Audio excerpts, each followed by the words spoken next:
প্রযুক্তি নির্ভর এ সময়ে ইউটিউব, জিমেইল, ড্রাইভ এবং ম্যাপের মতো গুগলের জনপ্রিয় প্ল্যাটফর্ম ব্যবহারকারীদের কাজকে অনেকটা সহজ করে তুলেছে।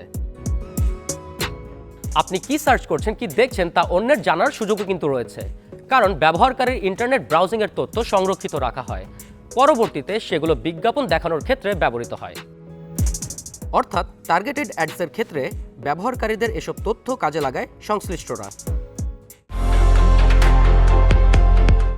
অনেক সময় একই ডিভাইস অনেকে ব্যবহার করেন। সেক্ষেত্রে আপনি কি সার্চ করছেন বা দেখছেন তার গোপনীয়তা রক্ষা করা প্রয়োজন। এসব ক্ষেত্রে ব্রাউজিং হিস্ট্রি গোপন করতে ইনকগনিটো মোড সহায়তা করতে পারে। ইনকগনিটো মোড আপডেটের পর সাধারণত ব্যবহারকারীর ব্রাউজিং তথ্য ট্র্যাক করা যায় না। বিকাশে কম খরচে ক্যাশ আউটের লিমিট বেড়ে 50,000, প্রিয় এজেন্টও 2টা। সার্চ ও ওয়াচ ভিডিও হিস্ট্রি সংগ্রহ ও সংরক্ষণ কার্যক্রম বন্ধের জন্য প্রথমে স্মার্টফোন থেকে ইউটিউব অ্যাপে যেতে হবে।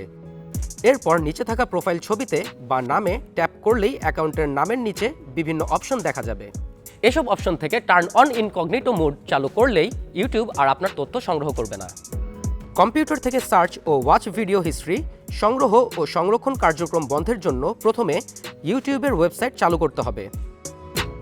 এরপর ওপরের বাম দিকে থাকা 3 লাইন মেনুতে ক্লিক করে ডান দিকে থাকা টার্ন অফ ওয়াচ হিস্ট্রি অপশনে ক্লিক করতে হবে। এরপর পপআপে একটি বার্তা দেখা যাবে। সেই বার্তার নিচে থাকা পজ অপশনে ক্লিক করলেই তথ্য সংগ্রহ বন্ধ করবে ইউটিউব।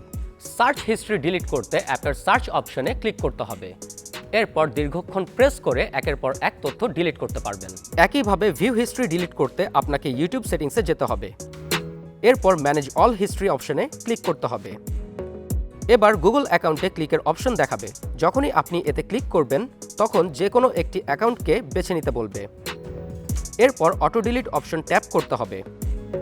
যদি আপনি অটো ডিলিটে ক্লিক করেন তাহলে নিজে থেকেই হিস্ট্রি ডিলিট হয়ে যাবে। এছাড়া ডিলিট অপশন থেকে ডিলিট অল টাইম ক্লিক করতে পারেন, সেক্ষেত্রেও হিস্ট্রি ডিলিট হবে। এই ছিল আজকের আইটেক। আপনাদের সাথে ছিলাম আমি ইমরান হোসেন। চোখ রাখুন ইন্ডিপেন্ডেন্ট ডিজিটালে।